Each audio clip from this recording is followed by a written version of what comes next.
tomar cosas grandes y preciosas según su voluntad, no según mi capricho, sino su voluntad según su palabra. La fe no es otra cosa más que creerle a Dios. Creerle a Dios, no creer en Dios, porque en Dios hasta los chamucos creen y tiemblan. Hasta los demonios creen y tiemblan. Entonces esa no es la gran cosa.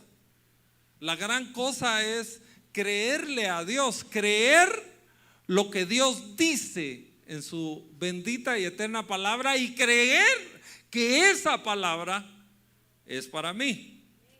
Yo quisiera que usted repitiera conmigo en alta voz: yo le creo a Dios. Yo no oí mucho, pero vamos a darle otra oportunidad. Quiero que diga conmigo: yo le creo a Dios. Aleluya, démosle un aplauso al Señor. Nosotros le creemos. Felicite al que está a la par suya y dígale: qué bueno que usted le cree a Dios, y espero que me invite a almorzar al salir.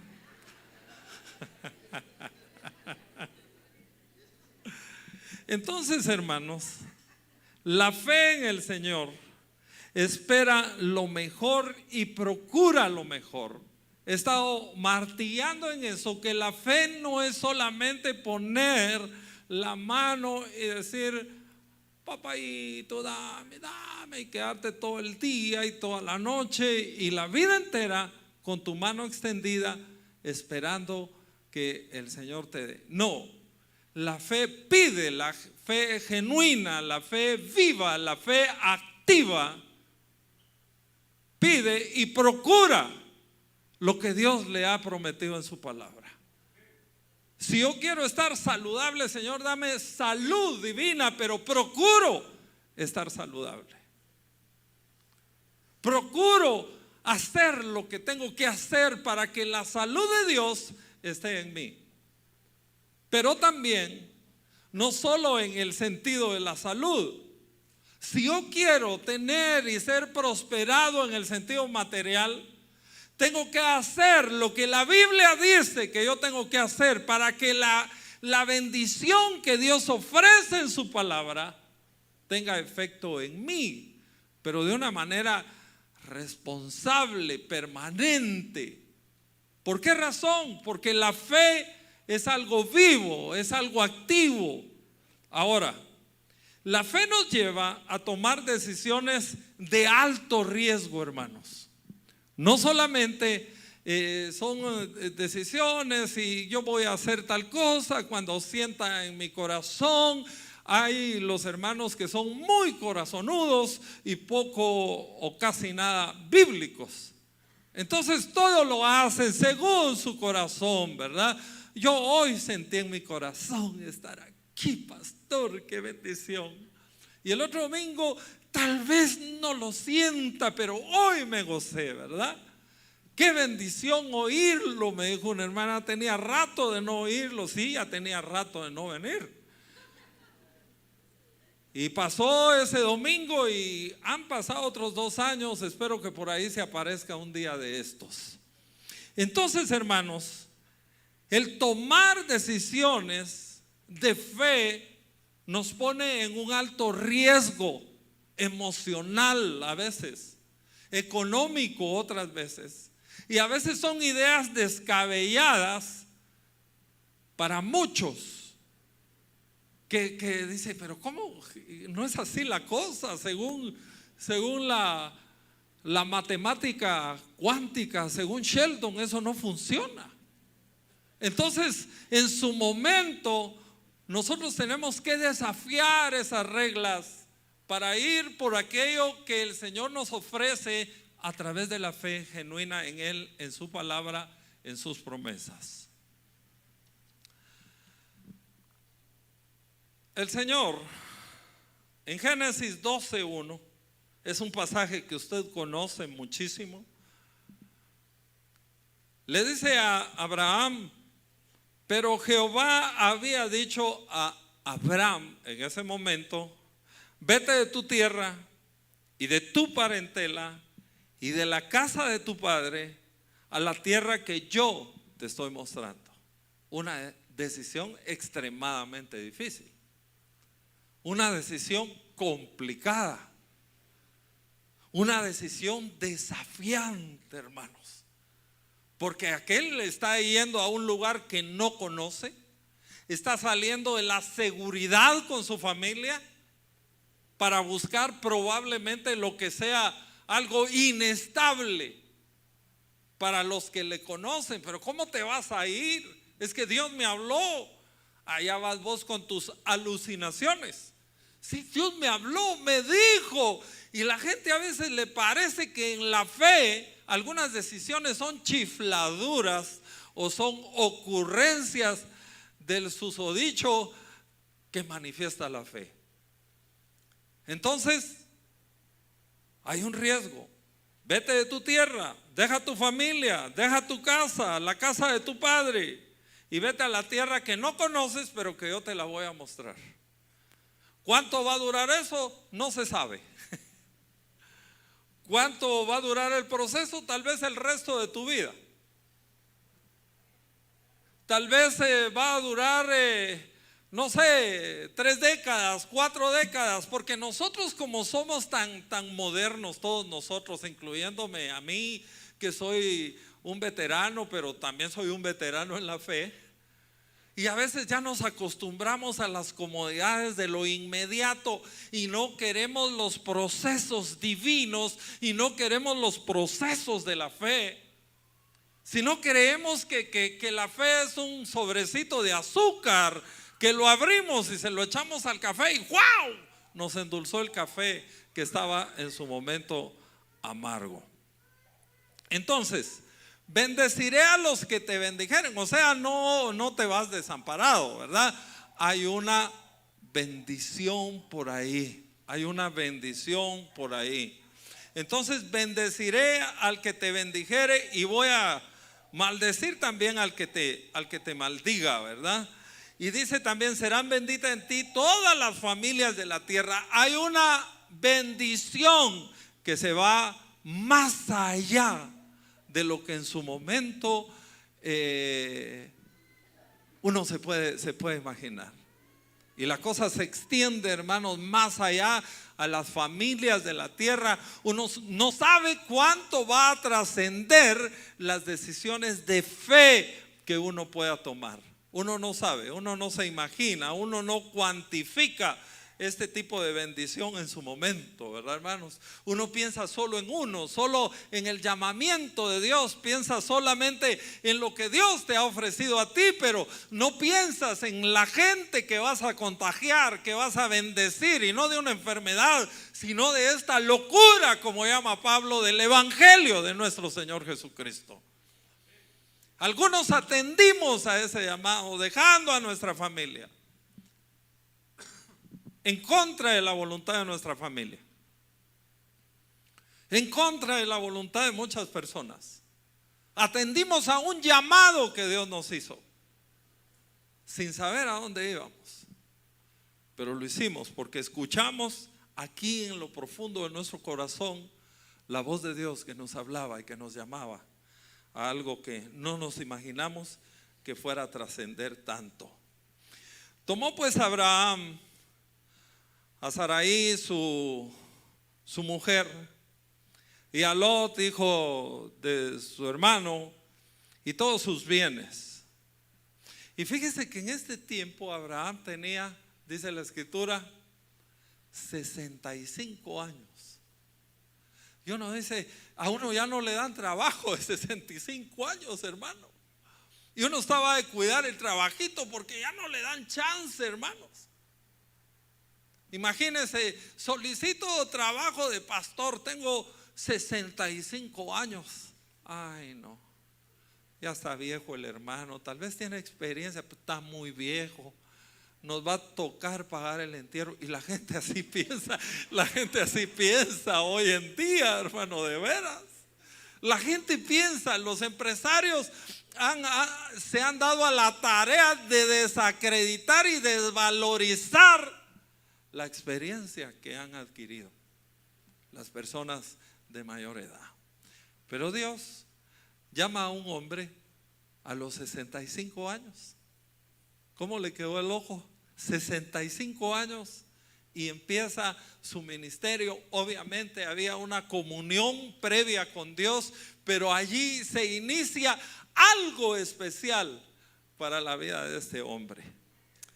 Bueno, entonces salieron, dice, de esa tierra en la que habían estado, de Ur, de los caldeos, donde la deidad máxima, su principal dios, era la luna. Y por eso los que vivían ahí siempre andaban en la luna, porque adoraban la luna. Pero viene Dios y llama a Abraham para que adore al Dios vivo, al Dios verdadero, que tenga un encuentro continuo con Él y que sea poseedor de la bendición que Dios le quería dar.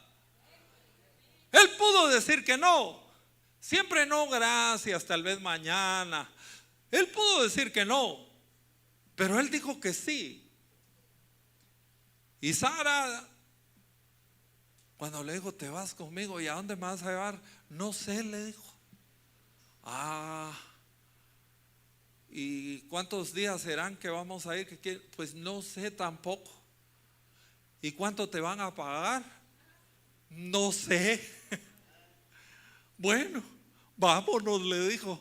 Imagínense usted cómo es este asunto de la fe. A veces hay cosas que no sabemos, pero sí sabemos que si Dios dice que nos va a bendecir, Dios nos va a bendecir, Dios nos va a respaldar y Dios va a estar con cada uno de nosotros.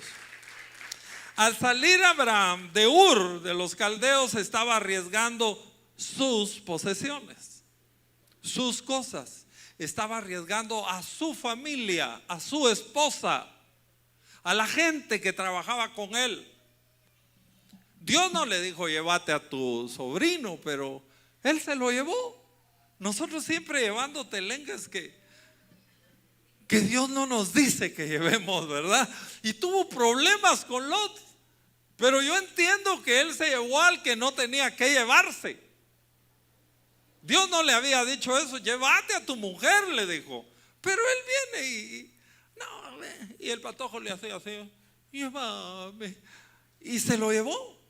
Y después usted sabe que tuvieron problemas, que hubo una bronca ahí familiar, hubo una situación familiar y tuvieron que apartarse.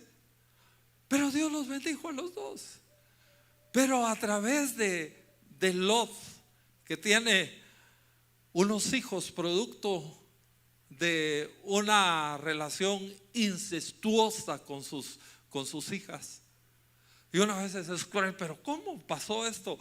Porque después del juicio de Sodoma y de Gomorra, ellos pensaron que se había destruido el mundo y que ya no iba a haber más vida. Pensaron que lo que había pasado ahí en ese lugar era el mundo conocido y que ya no había más vida para ellos, y por esa razón creyeron que eran los únicos sobrevivientes, porque se fueron a vivir a una cueva ahí en la tierra de Zoar. Y de ahí surgieron dos naciones que siempre fueron enemigas de Israel hasta el día de hoy. La fe nos lleva a emprender largas jornadas en busca de un mejor destino. La fe nos desafía a caminar, a caminar. Y cuando andamos caminando, algunos se van a burlar, nos van a querer dañar, nos van a querer bloquear, obstruir lo que nosotros queremos, deseamos y anhelamos en fe. Pero cuando Dios nos ha hablado, nosotros seguimos adelante, a pesar de nosotros mismos, a pesar de nuestras debilidades, a pesar de la adversidad, a pesar, hermano, que a veces parece que no avanzamos y que estamos dando vuelta en un desierto, pero por la fe sabemos que estamos caminando hacia la tierra prometida. Aleluya. Aleluya, hermanos, de veras. Dios es inmensamente bueno y nos ha llamado con objetivos muy, muy concretos. Dios no nos anda llamando por gusto. El llamamiento de Dios para la vida de Abraham fue específico. El llamamiento de Dios para tu vida también es específico. Dios te ha llamado en primer lugar para salvarte, para darte vida y vida en abundancia. Dios te ha llamado para levantarte, para perdonarte, para sanar tu corazón, para sanar tu alma, hacer de ti un hombre de bien, una mujer de bien, para bendecirte. Y a veces se nos olvida eso. Y hablamos tan en la no fe, creyendo que somos lo peor del mundo, que nuestros hijos son los peores del mundo, y no es cierto. Yo aquí solo veo buenos muchachos, buenos, talentosos muchachos. Aleluya. Las mamás como que no lo creen, ajá. Ajá. Entonces, la fe nos va a llevar a largas jornadas, a momentos complicados. La fe no es, como decía, un producto inmediato. Hay cuestiones que son inmediatas. Hay cuestiones que el Señor las hace así de rápido. Pero generalmente, cuando son cosas grandes, llevan un proceso. Llevan un proceso. Y muchos de los que están aquí hoy han roto el proceso de Dios. Y a veces tenemos que reiniciarnos de nuevo, porque hemos roto ese proceso que Dios llevaba con nosotros. Y tenemos que volver otra vez al principio, regresar y empezar nuevamente. Ya con alguna experiencia, sí, pero tenemos que reiniciarnos. Pero los que no han quebrantado ese llamamiento de Dios, sigamos adelante. Sigamos adelante, sin mirar atrás. Pero mi hermano, es que solo voy a agarrar vida. No, ni eso. Puestos los ojos en Cristo, el autor y consumador de nuestra fe. Aleluya. Bien, hermanos, entonces el profeta Isaías también nos exhorta en Isaías 54 a que nosotros extendamos, que ampliemos el sitio de nuestra tienda, a correr las cortinas y a externar un poco más las estacas de nuestra vivienda. A veces somos, como crecimos con muchas limitaciones. En la casa donde yo crecí, hermanos, en realidad la familia éramos 5, pero siempre habían otros 5 entre invitados y los que llegaron a visitar una semana o 2 semanas, y siempre habíamos más gente. Y se ponían en el centro de la mesa un muñeco de tortillas, pero pan, solo eran 2 panes franceses para cada uno y uno de manteca. Solo esa era la dosis, no había más. A veces negociábamos en la mesa, te doy un francés y me das el de manteca, o te doy mis 2 franceses por el de manteca, está bien, ¿verdad? Depende. Y si uno se descuidaba, le volaban el pan también de manteca y el francés, ¿verdad? Esos mis primos eran masacres, ¿verdad? Pero siempre Dios nos bendijo, y eran limitaciones que teníamos. Y crecimos con la idea que los ricos estaban cabales, que los que tenían carro ya estaban cabales. Crecimos con la idea de que no podíamos tener más de lo que en ese momento teníamos y ser agradecidos por la pobreza en la que nosotros estábamos viviendo. Hoy en día, hermanos, entendemos que Él se hizo pobre en la cruz del Calvario para enriquecer a muchos, para bendecirnos. Y no existe en nosotros el amor a la plata, el amor al dinero, como para estar pendientes solo de esa situación. Pero sí hemos llegado a entender que Dios es premiador de los que le buscan, y hay recompensa, y Dios nos va a bendecir.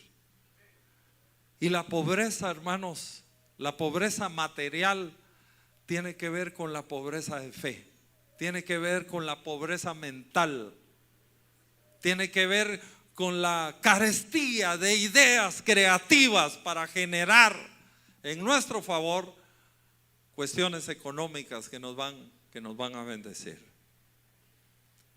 Entonces, ensánchate, extiéndete, cree. El que tenga 2 hijos, crea que puede tener 4. El que tiene 4 puede tener 8 si quiere. Conozco un albañil que le dije: hermano, opérese si ya no quiere tener bebés. No, hermano, me dijo, ahí vamos. Acaba de nacer su 8º hijo. 8. No, ahora sí ya se va a operar ella. ¿Y cuándo? Ya mero. Ay, le dije, dentro de un año platicamos. Y como están sanos, ¿verdad? Están alentaditos. Entonces, ni modo. Ahí están. Pero con mucho esfuerzo. Pero tienen su comidita. Tienen donde vivir. Pero nosotros podemos vivir mejor. Podemos estar mejor si la sabiduría de Dios viene a nosotros y aprendemos a administrar lo que Dios nos está dando, lo que Dios nos seguirá dando. La fe nos lleva en su momento a entregarlo todo. ¿Quién es el autor de la fe? Cristo mismo. Y Él lo dio todo. ¿Y dónde lo dio? En la cruz del Calvario. Dios el Padre dio lo mejor que tenía. Dio lo mejor que tenía. No había nada mejor que el Padre tuviera que a su Hijo, nuestro Señor Jesucristo. Y Él lo entregó en la cruz. Él dio algo maravilloso que valía todo para Él. ¿Por qué lo hizo? Por usted y también por mí. Abraham sabía que al sacrificar, cuando Dios le pidió a su hijo, porque la fe nos lleva a entregarlo todo, absolutamente todo. La fe nos lleva a sacrificar lo más preciado.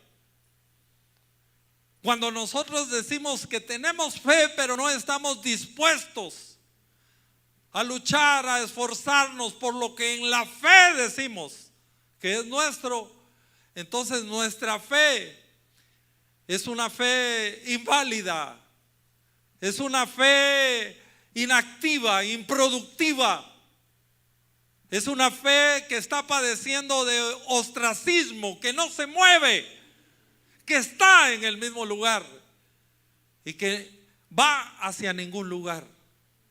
Porque la fe es viva, la fe es activa. Si yo anhelo amar a Dios, lo amo con todo mi corazón, en mi oración, en la alabanza, en la predicación, y me expreso de la mejor manera de mi Dios y de las cosas de mi Dios. No podemos seguir creyendo de esa manera. No podemos seguir pensando de esa manera. Dios nos desafía a tener una fe viva, una fe activa. Abraham le dijo el Señor: sacrifícame a tu hijo para probar su fe. Y él dijo: sí, Señor. Y el chamaquito le decía: papi, le dice, ¿y dónde está el sacrificio? ¿Qué fue la respuesta? Dios proveerá, mi hijo. Dios proveerá. Dios proveerá. Es que no miro nada así. Dios, no te preocupes, Dios proveerá. Solo miro que vas un lazo y un poco de leña. Ya me estoy asustando. Dios proveerá. Y caminan y amarra al güirito, hermano, y hace la fogata y pone al niño encima. Y cuando levanta su cuchillo, el Señor le habla: no lastimes al niño. Ya sé que me crees. Ya sé que confías en mí.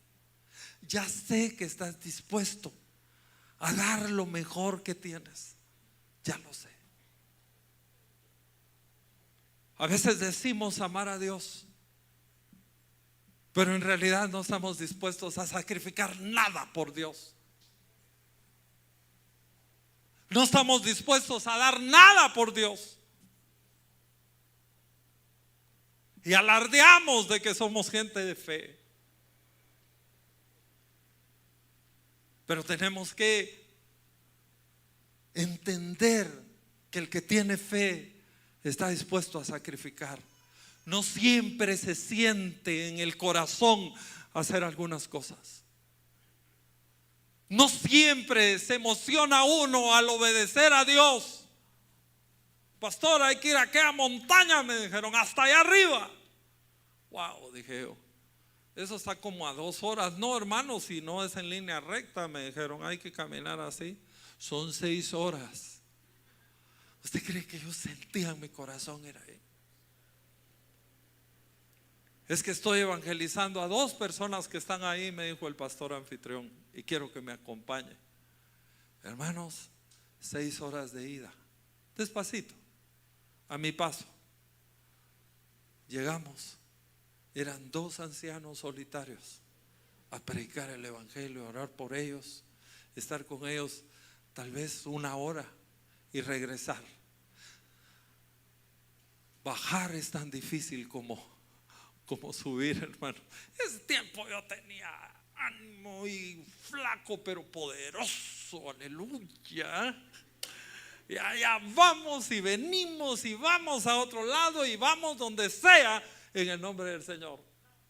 A veces uno no siente el gozo y la alegría, pero cuando ve lo que Dios hace, uno se goza. Imagínese usted lo que sintió Abraham cuando el Señor le dijo: detente. Y él con dolor en su corazón para obedecer a Dios. Y vio el carnero que Dios se proveía para su sacrificio. Aleluya. Tenemos que estar dispuestos. Tenemos gente en las iglesias de Guatemala que dicen pertenecer a una congregación, que son mejores por estar ahí, pero en realidad lo que Dios ama es la fe que tú tengas, no el lugar donde tú asistes.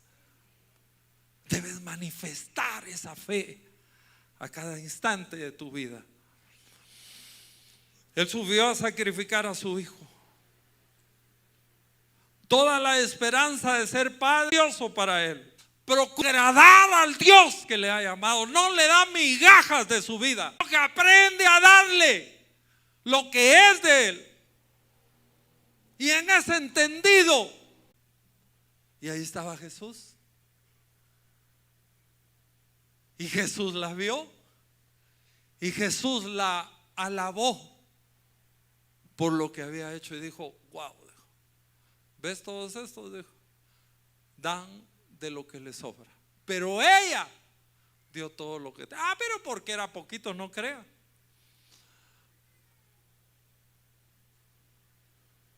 En todo lo que tú emprendas.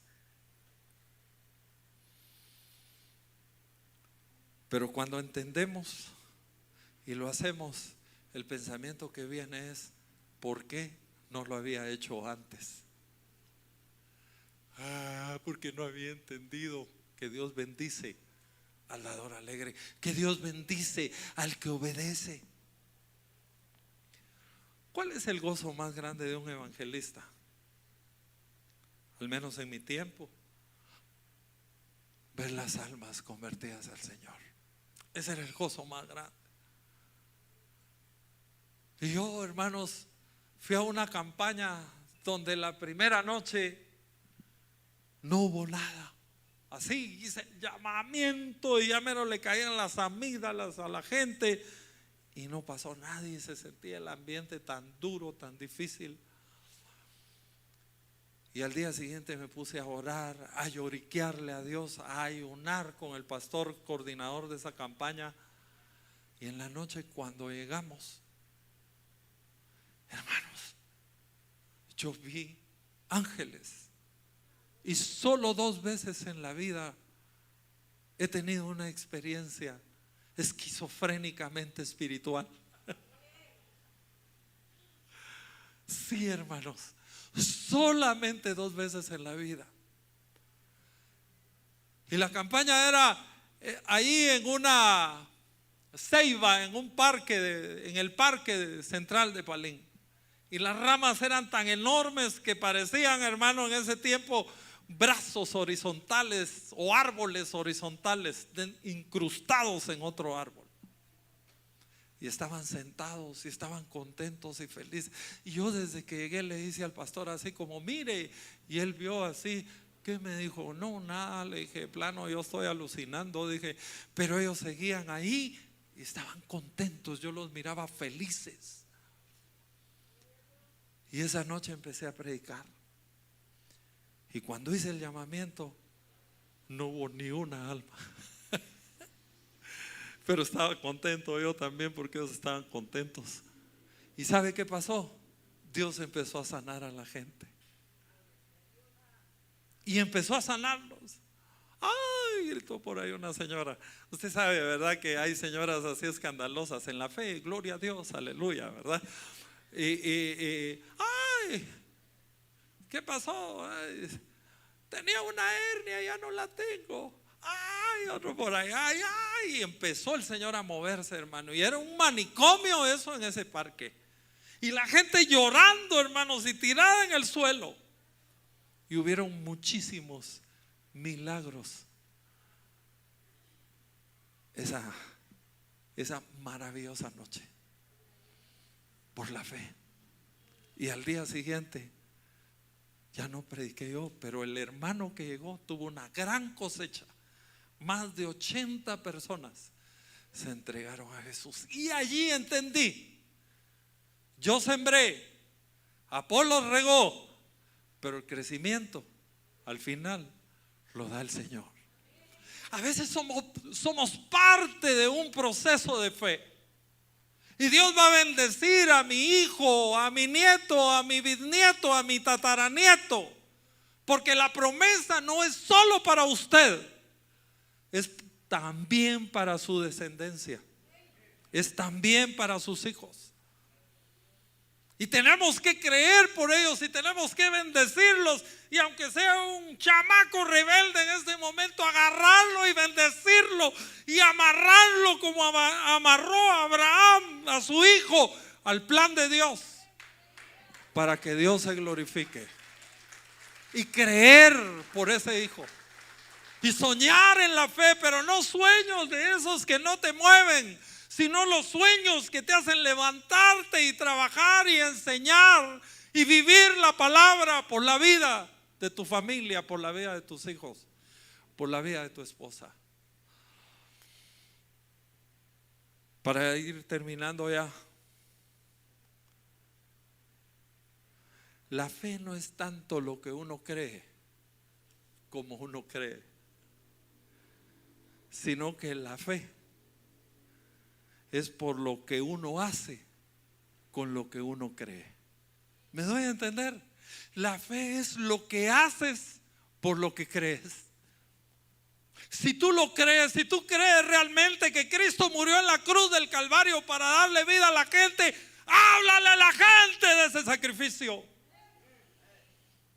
Si tú crees que Él es el sanador, ora por la gente para que Dios se manifieste.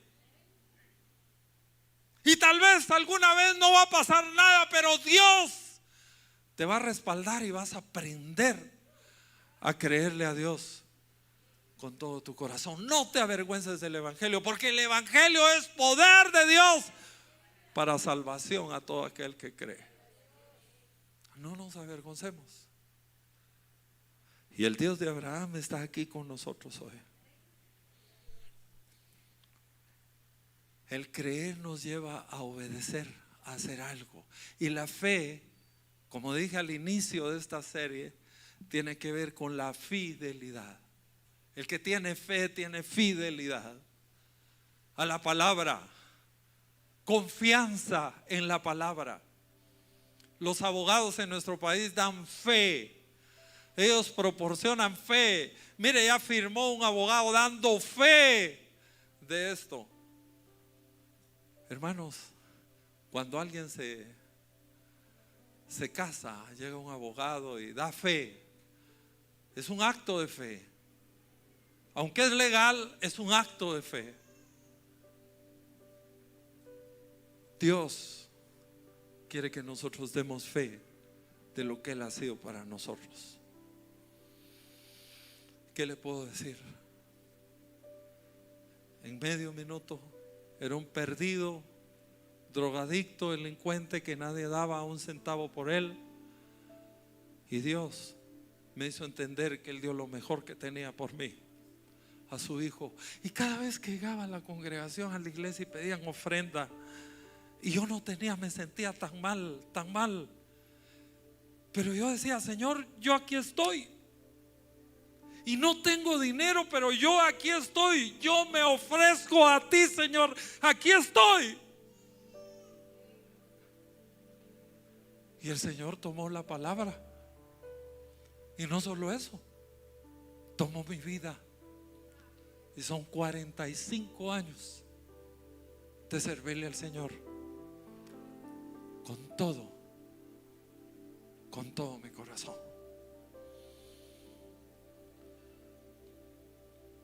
¿Es fácil obedecer en la fe? A veces no. A veces no. Pero vale la pena obedecer. Si Dios te habla, obedece. Ve a la casa del alfarero, le dijo el Señor a Jeremías, y ahí te voy a decir lo que tienes que hacer. Y Jeremías sale y se va a la casa del alfarero. A veces nosotros queremos que Dios nos hable a nuestro corazón y no nos congregamos y no leemos nuestra Biblia y no oramos. El evangelio para muchos se ha convertido en una religión más barata, una religión cualquiera, desprovista de valor para ti, pero para los que creen es algo totalmente diferente. Dios nos ama. A pesar de nuestra negativa, Dios nos ama. La fe es la capacidad que el Espíritu Santo da para que creamos lo que Dios nos afirma en su bendita y eterna palabra. Es una capacidad para creerle a Dios. Como cuando te mandan una nota y uno está joven. En aquel tiempo escribíamos cartitas. El que escribía mejores cartitas era el que conseguía más chavas, ¿verdad? O viceversa. La mujer que escribía mejor y con corazoncitos y toda esa cosa. Hoy no. Hoy son emojis. Hoy son caritas felices, corazoncitos rotos. Y uno lo creía cuando miraba la nota. ¡Wow! Me quiere. ¡Wow! Te mandaban un disco donde decía que alguna canción de esas de amor, ¿verdad? Y uno, ¡wow!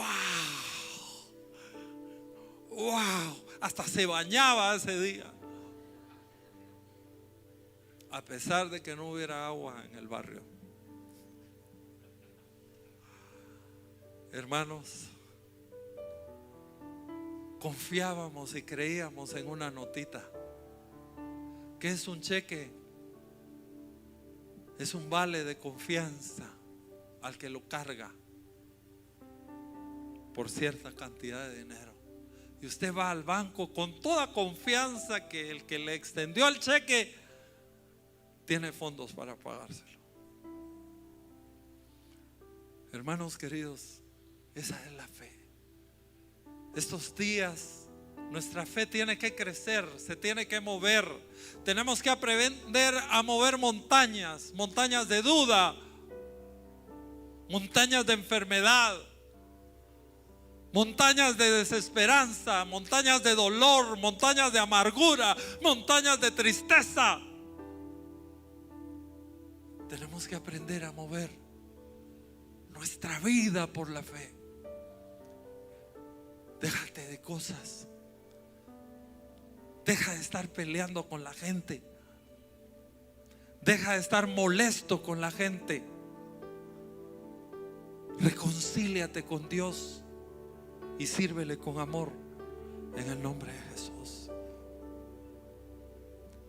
¿Quién es usted para estarme diciendo esto? Soy su pastor y se lo digo con autoridad y con amor en el nombre de Jesús. Si quiere lo hace, como decía mi mamá, y si no, ya sabes.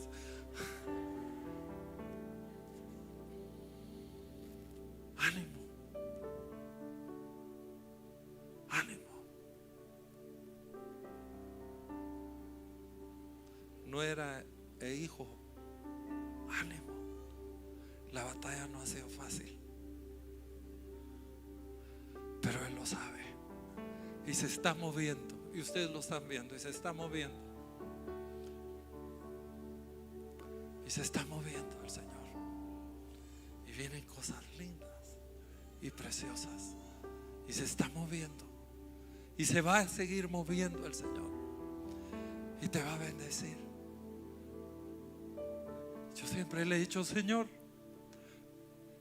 no quiero cerrar mis ojos e irme a tu presencia sin ver tu gloria en esta tierra de los vivientes, sin ver tu gloria en la iglesia, ver los enfermos sanar, ver al incrédulo quedar con la boca abierta al ver lo que Dios hace por su misericordia y la fe de muchos,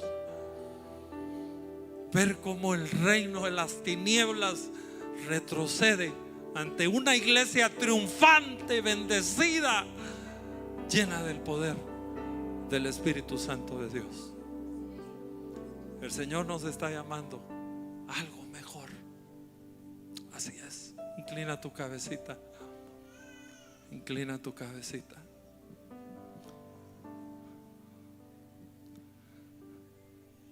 Así rápidamente, si hubiera alguien hoy que quiere reconciliarse con Dios o que quiere entregar su vida al Señor, así rápidamente quisiera que levantara su manita en su lugar en el nombre de Jesús. Dios le bendiga. Hay una mano levantada, dos manos levantadas. Dios le bendiga. Alguien más, deje su manita levantada para que alguien se acerque. Dios le bendiga. Tenemos otra manita aquí adelante y dos manitas atrás. Alguien más que se reconcilia con el Señor. Alguien más que le dice: Jesús, ven a mi vida, quiero amistarme contigo en el nombre de Jesús. Este es el momento de acercarnos a Dios y de decirle: Señor, yo te amo y quiero que seas lo más